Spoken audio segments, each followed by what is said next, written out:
Hello and welcome back to the Fit40 Podcast, where we simplify exercise and nutrition for busy people over 40 so they can improve their health and feel amazing. I'm your host, Brian Fitzsimmons, certified personal trainer and nutrition coach for people over 40 since 2015. And today we have an awesome topic. We're going to be talking about the new ACSM guidelines released this month. And for anybody who's like, ACSM, what the hell is that? Okay. American College of Sports Medicine. Basically, they have these guidelines that help people to reach the best health that they possibly can by reducing risk for all-cause mortality and specific diseases based on their exercise protocols. So let's dive into it.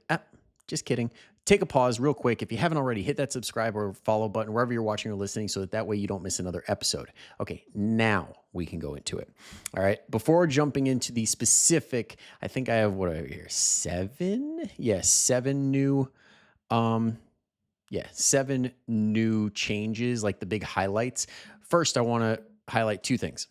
Number one, when it comes to these prescriptions, it follows the FIT principle, which is frequency, intensity, time, and type. So frequency, how often you should do these things. Intensity, how hard it should be. Time, how long it should take. And type is the type of exercise, whether it's cardio, whether it's aerobic, or specifics on exactly what types of cardio or what types of strength training. Next is heart rate reserve being a big one that they used in these guidelines because it accounts for individual fitness level more so than percentage of your max heart rate alone. So it'll better reflect your actual exercise intensity based on your fitness level. And I've seen this myself with clients where like lately, if you've been listening to the podcast episodes, I've been going a little bit harder on the cardio side of things with heart rate training. And it's a good standardized way to do it, but it's not like the best, most individualized way to do it. Because you find that, okay, you're doing X amount of your max heart rate. And then for some people, it's way harder. And for some people, it's way easier, even though they're hitting what should be like their zones. So HRR is a little bit better when it comes to that. So for example, like when it comes to HRR, which is your heart rate reserve, the way that you do that is you take your heart rate max. You could do your estimated or take whatever it has as your actual max heart rate on your Garmin, on your Fitbit, Oura Ring, whatever. And then you take your resting heart rate, which is that lowest heart rate you've been able to achieve in the past like 24 hours-ish. And that'll be on the same equipment. And you take the max heart rate. So for someone who's 40, if you're following the estimated max heart rate, you do 220 minus their age. So 220 minus 40, we'll call it 180 as their max heart rate. So you take 180 and then you subtract the resting heart rate. So let's pretend your resting heart rate is 60 beats per minute. So you do 180 minus 60, you have 120. So you take that and then multiply it by however intense you want to be. So let's say we're going for 60% intensity.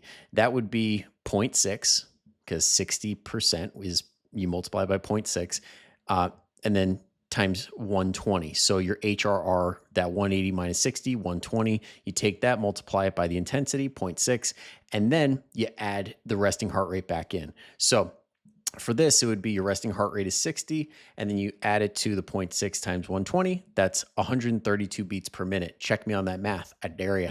Okay. And that's one way to do it, but you can find calculators online that'll just do that for you.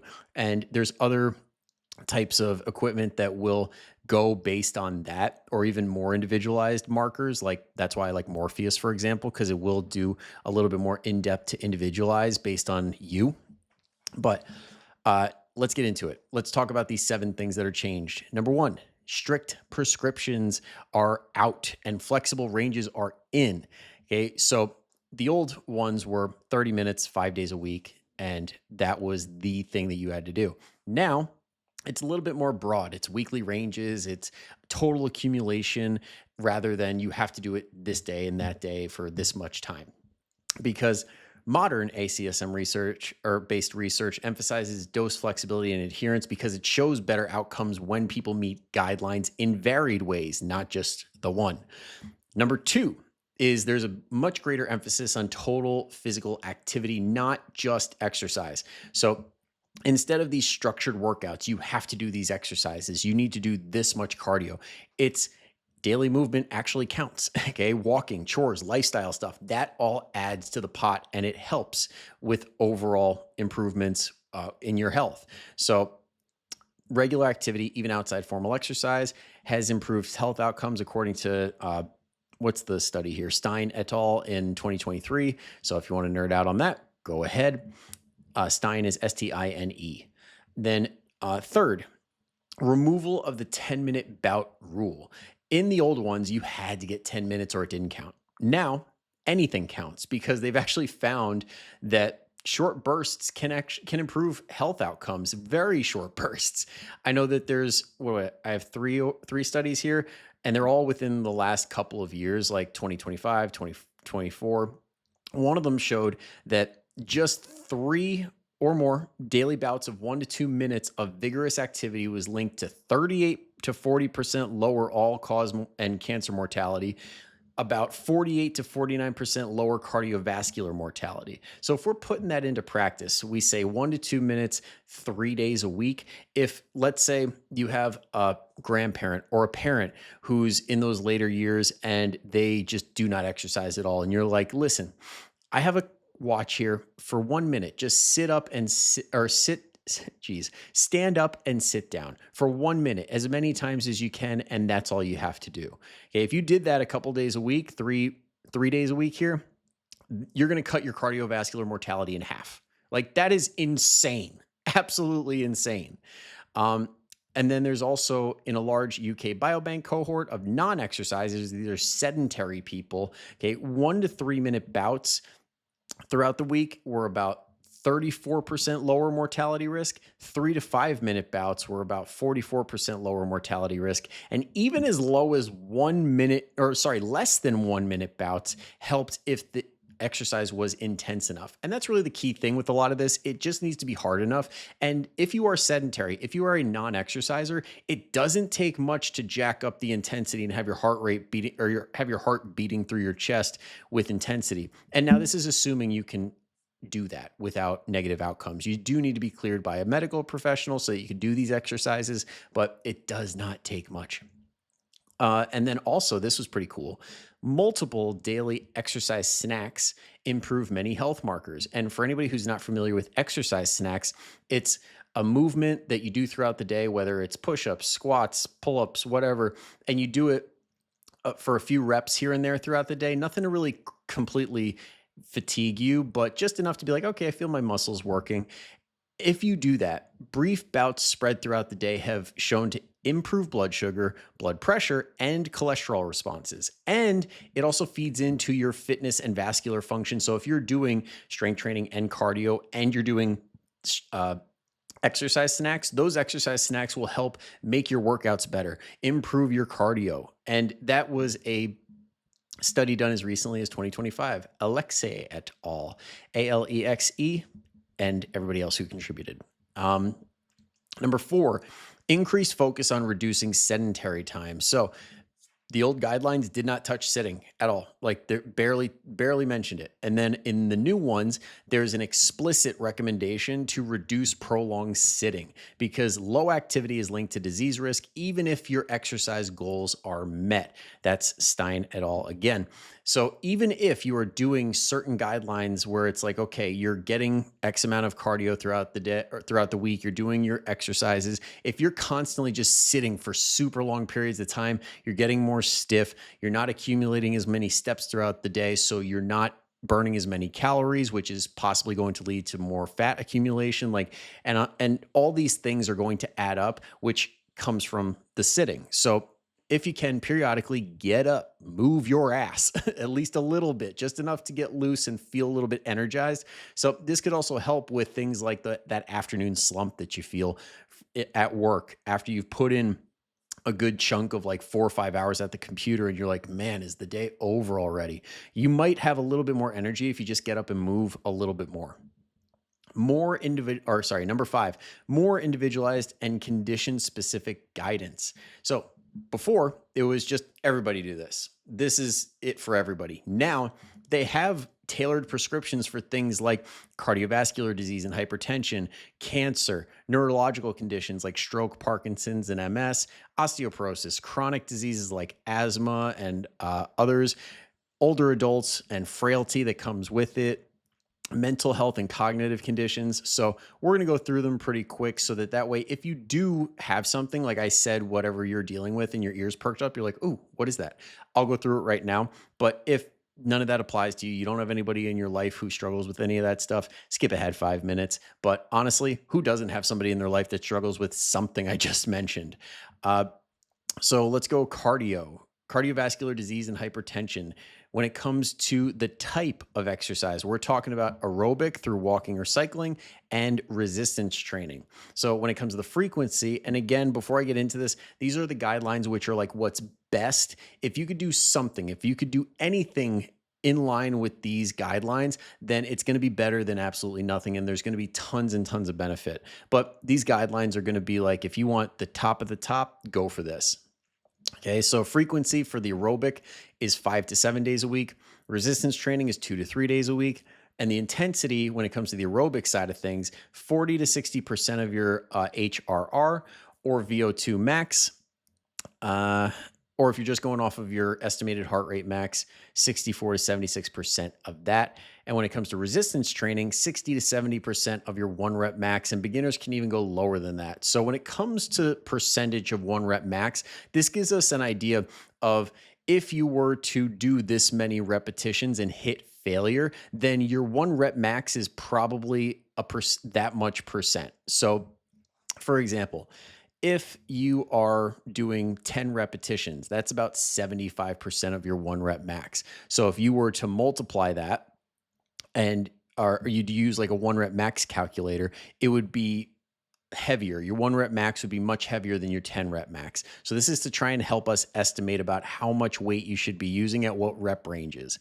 Okay. So when it comes to resistance training, that 40 to 70%, 70% is roughly like 11 repetitions, 10 or 11. And then 40 is even higher than that. So we're talking like 10 to 20 repetition ranges. And even lower, I was on the wrong one, 60 to 70% for cardiovascular disease. So that would be about 10 to, we'll call it 16, 17. You could just call it 10 to 20. It doesn't need to be a hard recommendation on this. And beginners can start even lower than that at 40 to 50%, which is like as high as like 30-ish repetitions before you hit failure. And that's the weight that you use. So if you're a beginner, just doing anything, literally anything that is harder than what you were doing before is going to provide benefit, and it's going to cause you to build more muscle. It's going to result in better improvements in circulation and things like that, because you're now exercising and doing something that's going to aid in reducing the effects of that cardiovascular disease. Time. So we got 30 to 60 minutes a day, ideally, but you could do even less than that and see a ton of benefits, like I said before. Cancer. So when it comes to cancer, the type we're looking at is aerobic and resistance training. Again, aerobic 3 to 5 days and resistance 2 to 3 days a week. Intensity for the aerobic, 40 to 60% of your HRR. So that would be like moderate. When it comes to these aerobic percentages, it's kind of, I think of it a little bit like the 0 to 100 is like kind of like a fail and non-failing grade, or A through F grade scale. So it's like if we're at like 100%, the hardest you're going to push, that's like an A. And then if we're going like lower end, I would say like 20 to 30% is like F, but that not in a negative way. It's just that's the lower end of the scale. So this 40 to 60%, like right in the middle, is moderate. It should be kind of hard, but not like you're dying and not like it's super easy.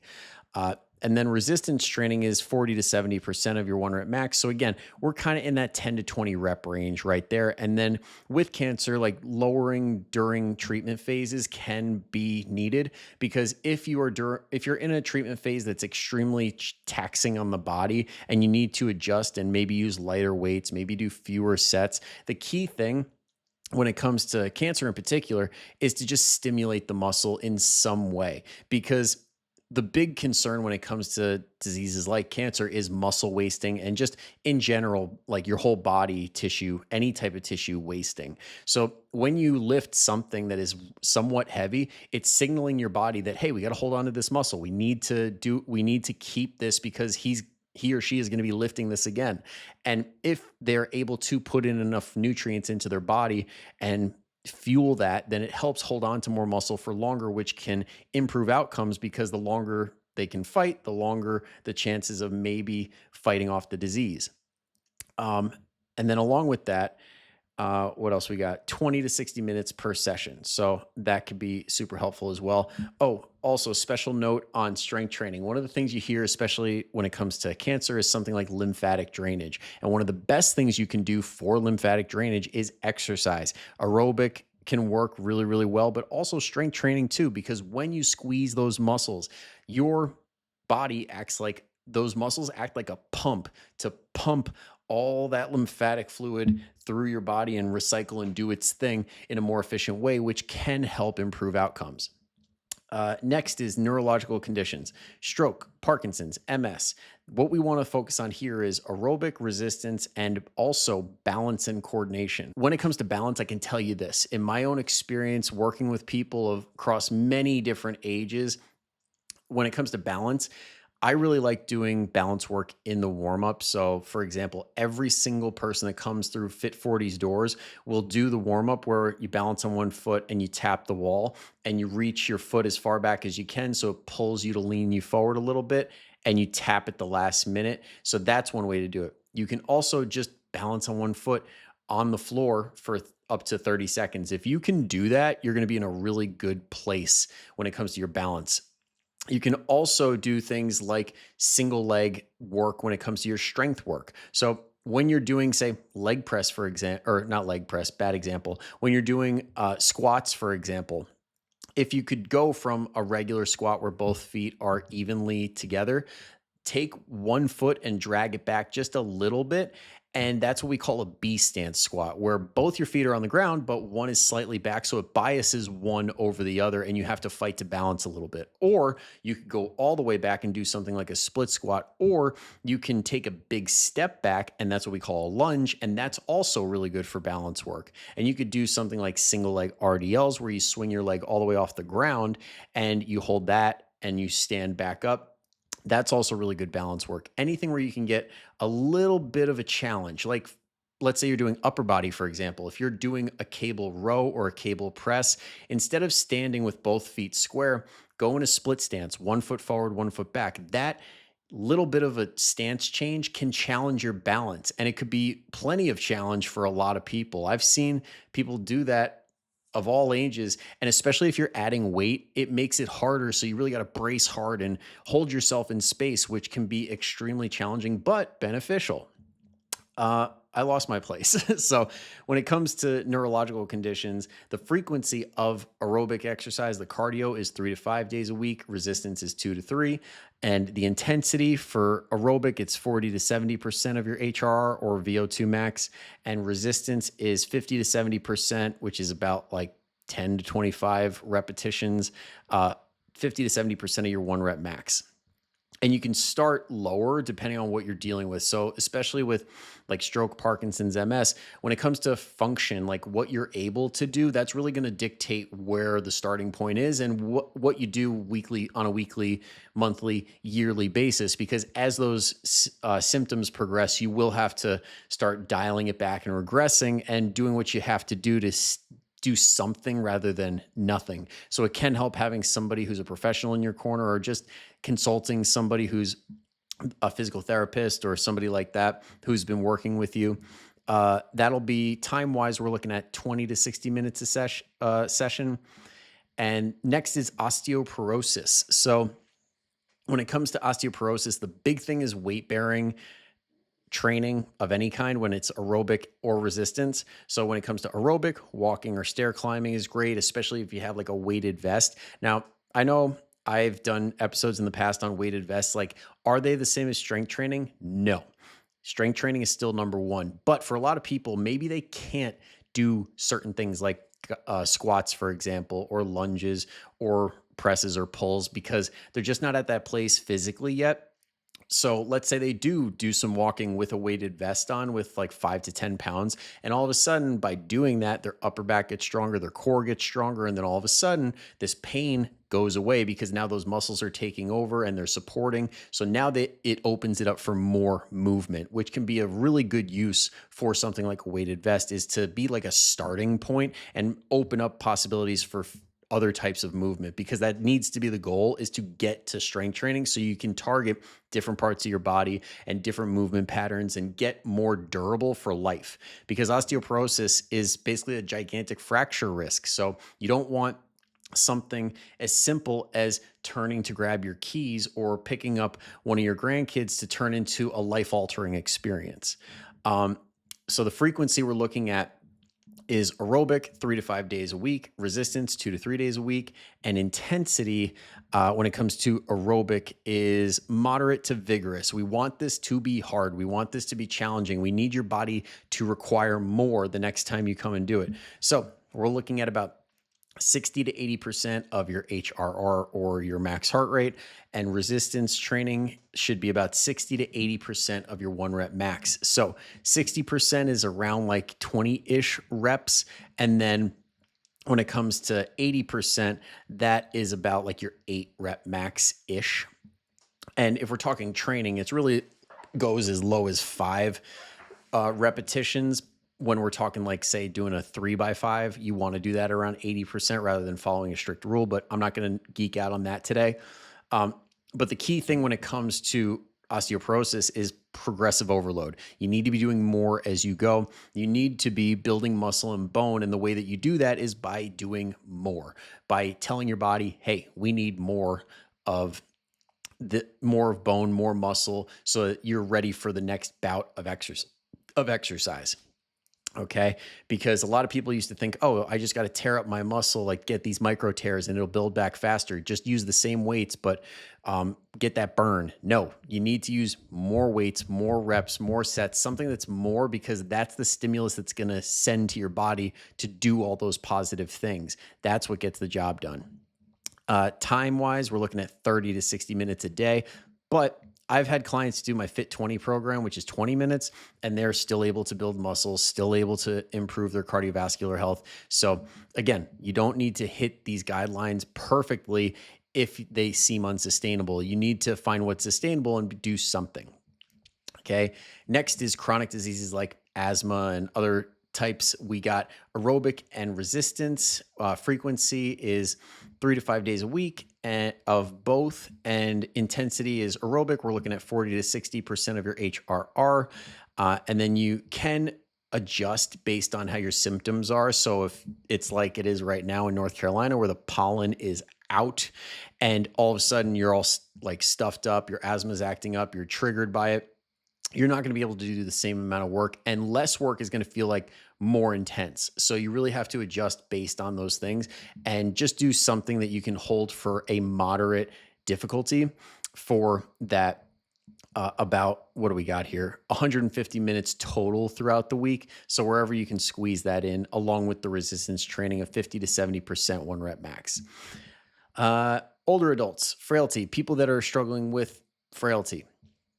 This also falls into the osteoporotic sector too, but they separated them just in case it's not somebody who's older that's dealing with osteoporosis, because unfortunately there are a lot of people, especially like my age, and especially the ladies who were in that category of just always trying to get skinny, always trying to diet and destroying their bone mineral density, and they're dealing with osteoporosis in like their 30s and 40s. That's mostly what that osteoporotic one is for, but it also does apply to older adults because there's a lot of overlap.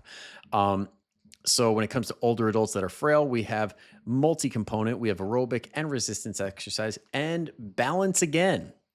All right. So when it comes to the frequency, we have aerobic 3 to 5 days a week, resistance and balance is 2 to 3 days per week, and intensity, we've got 40 to 60% of your HRR, resistance is 40 to 60% of your 1 rep max. So again, I would just say blanket statement here, 10 to 20 reps is going to be like a really good spot for a lot of people that are dealing with these things, as long as you're able to progress and do more. So if you were able to do 15 pounds with 10 15 pounds for 15 reps last week. Try and do 20 pounds for 10 reps this week, or 11 or 12, something like that, where it's like we're always using heavier weights and or you're adding repetitions with the same weight.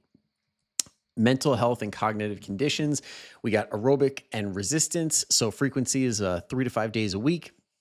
Intensity is aerobic, 40 to 60% of your HRR, or they have RPE in there, but I'm not going to get into that. We don't have to go that far.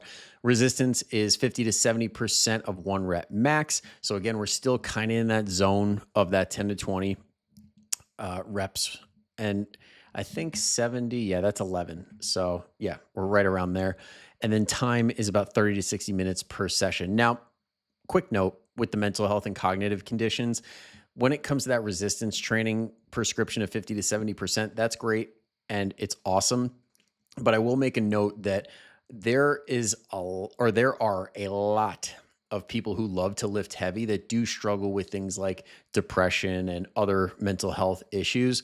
And it can be a gigantic benefit to get familiar with how to lift heavy with lower repetitions too, like that powerlifting crowd. There's a lot of people fighting demons, and there's a lot of people who are in a better place mentally because they found themselves in that community, in that style of training. Because when you lift heavy, I'm talking like 1 to 3 reps for as heavy as possible, you black out everything in your head. I'm not saying you black out and pass out. I'm not saying that. I'm saying you go blank in your head. There's nothing else you can think about. Otherwise, you're going to hurt yourself or you're not going to lift the weight. So it almost forces you to clear out your head for a minute. And that can be so beneficial if you are busy upstairs.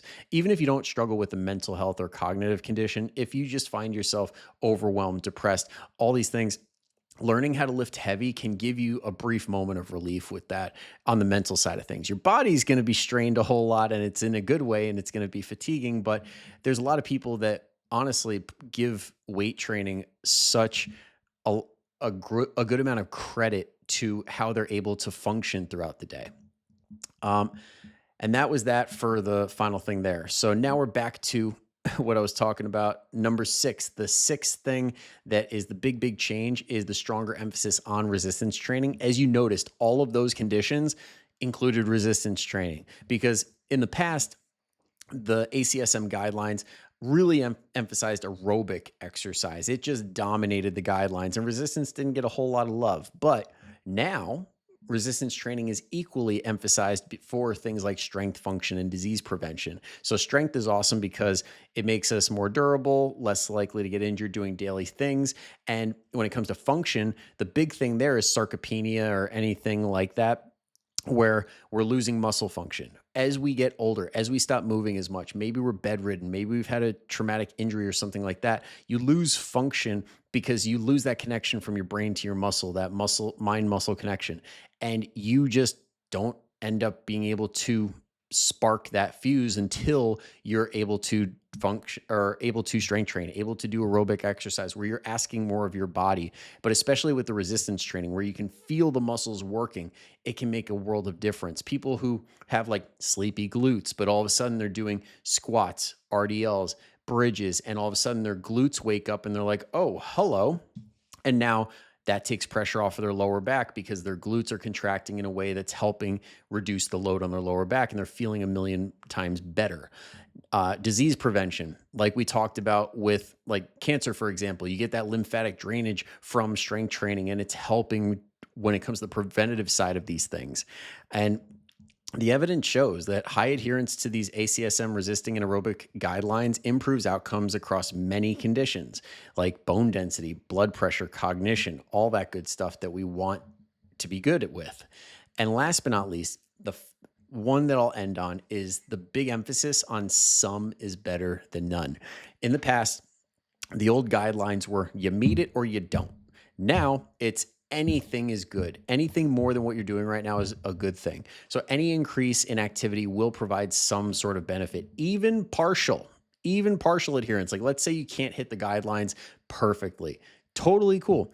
Partial adherence improves outcomes, but higher adherence gives better results. And they've actually studied that. Han et al. In 2024. So HAN and everybody else in 2024, if you want to check that one out. All right. Now, I know I gave you a lot. This was a dense episode.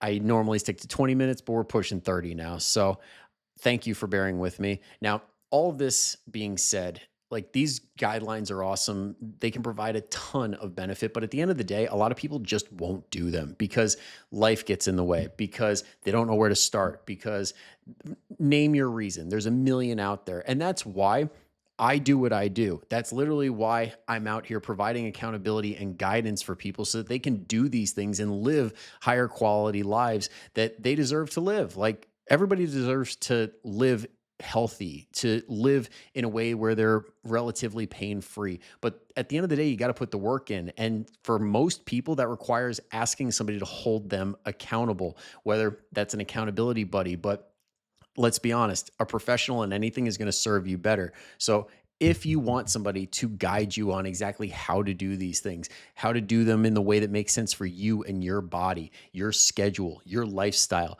then that's what I'm here for. And if you want to see what that's all about, whether you're in person with me on Zoom, joining us in session, or doing online accountability coaching, that's what the intro call is for. So if you want to set up an intro call to see what's right for you in your situation, then don't wait. Go ahead, click that link.